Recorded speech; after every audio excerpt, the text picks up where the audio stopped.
Wah, kalau saya setuju sekali ya. Kurang setuju. Saya setuju. Saya setuju. Kurang setuju ya. Sangat setuju. Saya tidak setuju. Nggak setuju.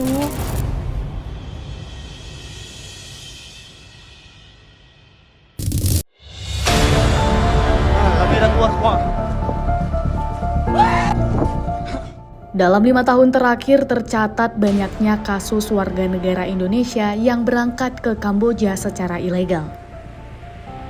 Sebagian dari mereka berangkat karena tergiur tawaran kerja dengan gaji besar tanpa melalui jalur resmi. Namun kenyataannya tidak sedikit warga negara Indonesia yang justru terjebak dalam pekerjaan ilegal seperti penipuan online, kondisi kerja yang tidak manusiawi, tekanan, hingga penahanan dokumen menjadi masalah yang sering dialami para korban. Pemerintah sudah berulang kali mengingatkan masyarakat agar lebih berhati-hati menerima tawaran kerja ke luar negeri. Meski begitu, faktor kebutuhan ekonomi dan kurangnya informasi masih membuat sebagian orang nekat mengambil resiko. Lalu bagaimana sebenarnya pandangan masyarakat terhadap fenomena WNI yang berangkat ke Kamboja secara ilegal ini? Berikut tim Apa Cerita merangkum pendapat warga. Jangan pernah kerja di Kamboja karena banyak penipuan.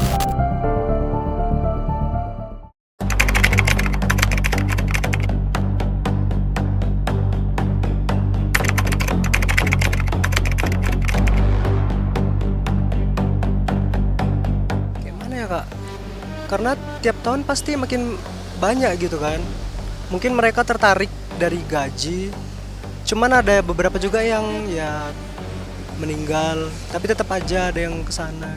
Menurut saya kak, kejadian ini sangat memprihatinkan kak, di mana banyak warga negara Indonesia yang ke Kamboja itu tanpa perlindungan hukum yang jelas ketika mereka kerja kak. Jika mereka terjadi apa-apa, hukum yang mereka dapatkan itu atau gimana-gimana mereka belum pasti gitu kan kak. Dan juga ini sangat memprihatinkan yang di mana pemerintah sekarang kurang mengawasi hal tersebut kak. Ya, menurut saya memang tahun ini kalau data yang kita lihat sendiri dari internet ada sekitar 2.330 WNI yang berangkat ke Kamboja secara ilegal. Tetapi tidak bisa kita pungkiri dan kita sadari sendiri kenapa mereka berangkat ke sana. Salah satu halnya ingin mencari nafkah untuk keluarga mereka. Tapi kita sayangkan juga mereka memilih jalan yang salah, yaitu memilih jalan dengan ilegal.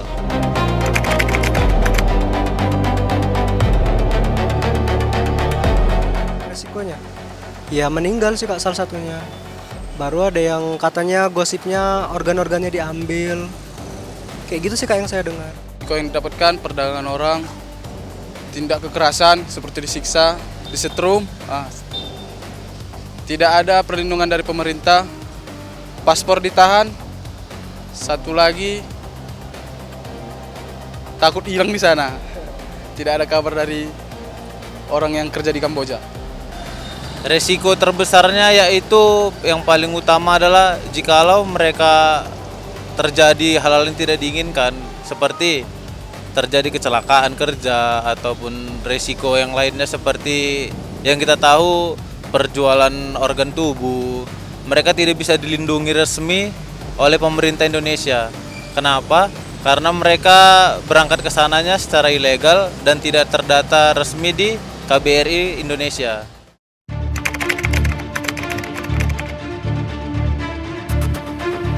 Karena itu kan kak, di negara sendiri tuh kayak lowongan pekerjaannya itu masih kurang. Udah gitu kan kalau di luar negeri tuh kayak gajinya lebih banyak. Jadi orang itu lebih sedikit mementingkan itunya. Ya keamanannya, tapi resiko keluar negerinya itu lebih besar. Kayak misalnya dijual apa gitu. Karena kak, resiko yang jelas tadi kan sudah banyak kan kak. Dimulai dari disetrum, dapat kerjaan yang banyak tipuan lah dibilang kan kak.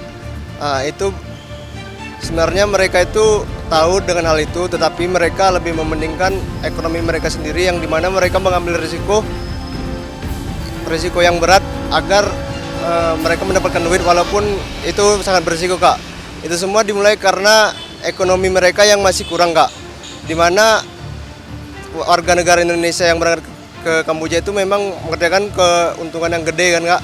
Walaupun belum pasti gimana nya, tetapi mereka melakukan itu ya itu tadi ya karena gaji yang gede kan, iming-iming yang besar gitu. Walaupun itu semua belum pasti datanya dan informasi yang jelas Kak. Ya mungkin kita sendiri bisa memahami di Indonesia ini salah satunya mungkin minimnya lowongan pekerjaan yang diadakan oleh pemerintah kita, dan begitu juga mereka tergiur dengan gaji yang lumayan besar jikalau mereka bekerja di luar negeri dibandingkan dengan bekerja di Indonesia. Salah satu contohnya kita pahami sendiri, minimnya upah minimum di Kota Pematang Siantar itu saat ini di angka 2,3. Sedangkan mereka jikalau berangkat ke Kamboja, mereka bisa mengumpulkan uang berjuta-jutaan dan untuk tabungan mereka sendiri. Dengan resiko jadi tanggung sendiri, itu mungkin Kakak.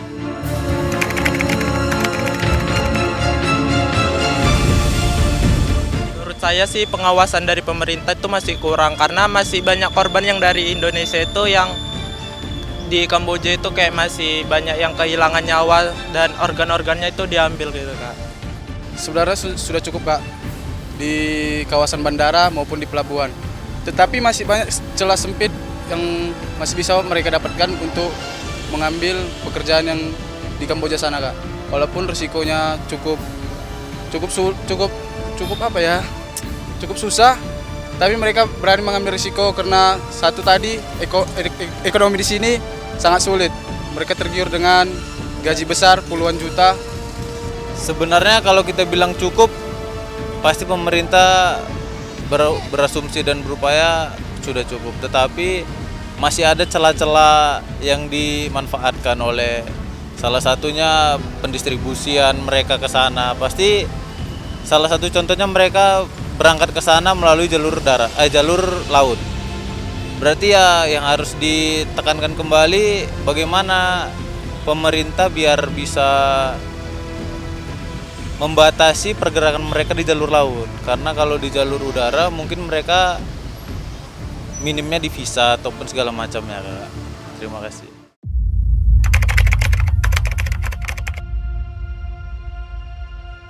Ya kayak menyediakan lebih banyak lowongan pekerjaan di negara sendiri sih Kak. Itu kuncinya sih Kak. Karena mereka di sini di negara sendiri susah cari kerja. Menurut saya Kak, langkah penting yang harus dilakukan pemerintah itu tetap melakukan peningkatan pengawasan terhadap agen-agen yang memberangkatkan WNI ke luar Kak. Dan juga tidak lupa serta menindak tegas pihak-pihak terkait yang sudah melakukan hal-hal nakal tersebut Kak. Itu yang bisa membuat berkurangnya WNI yang berangkat ke negara lain secara ilegal Kak. Mungkin itu aja Kak. Ya mungkin menurut saya pemerintah harus lebih giat untuk sosialisasi bagaimana caranya, apa saja resiko jikalau mereka secara ilegal ke Kamboja. Kemudian ya kalau bisa mereka diberikan wawasan yang lebih tinggi lagi bagaimana untuk mencari kerja, peluang-peluang kerja itu tidak mesti di perusahaan. Peluang kerja itu ada saja di mana aja. Dan salah satu contohnya mungkin bisa dimodali atau untuk buka usaha UMKM-nya Kak. Dan untuk pemerintah ya lebih giat lagi menekankan pengawasan terhadap judi-judi online ini. Jadi yang harus diberantas itu judi online-nya dulu, baru pekerja ilegalnya yang diberantas Kakak. Terima kasih.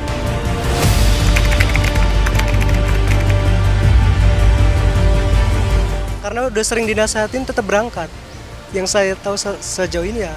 Ya sih lebih berhati-hati dalam mengambil pekerjaan yang ditawarkan, termasuk gajinya itu ya kan, yang lebih besar. Jadi lebih berhati-hati aja sih Kak.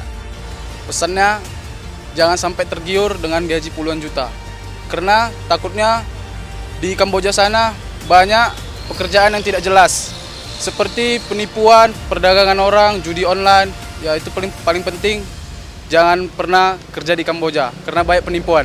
Sama seperti teman saya Kak, jangan pernah tergiur kepada iming-iming gaji yang gede. Dan juga jika kerja di luar negeri lebih baik lihat informasi yang ada dan yang akurat. kalau tidak akurat dan tidak jelas, mungkin tidak usah diambil pekerjaan itu walaupun gajinya lebih gede.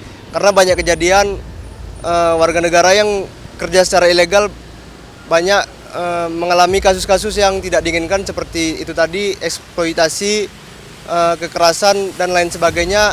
Karena jika mereka mendapatkan hal tersebut, mereka tidak bisa dilindungi oleh hukum karena mereka melakukan kerja secara ilegal. Mungkin itu aja, Kak. Ya kalau harapan untuk teman-teman yang masih muda-mudi, janganlah kita demi gaji yang seberapa, kita tidak jelas lontang-lantung hidupnya di sana. Kita jadi was-was, kerja kita pun jadi was-was. Apakah kita aman ikut si bos A atau si bos B? Karena di Kamboja ini kan kita tahu sendiri yang paling maraknya itu adalah scam ataupun judol. Bos-bosnya kita nggak tahu karena bos rata-rata kan bos luar negeri. Ya mungkin untuk teman-teman semua semangat untuk mencari kerjanya. Mari kita bekerja di Indonesia dengan senang hati. Kalau kita di luar negeri kita pasti jadi was-was. Terima kasih, Kak. Nah, kami dah keluar semua.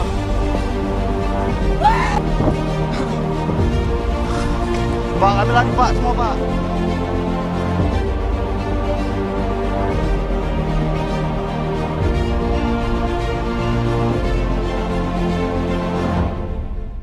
Pak, kalau saya setuju sekali ya. Kurang setuju. Kurang setuju. Saya setuju. Kurang setuju ya. Sangat setuju. Nggak setuju.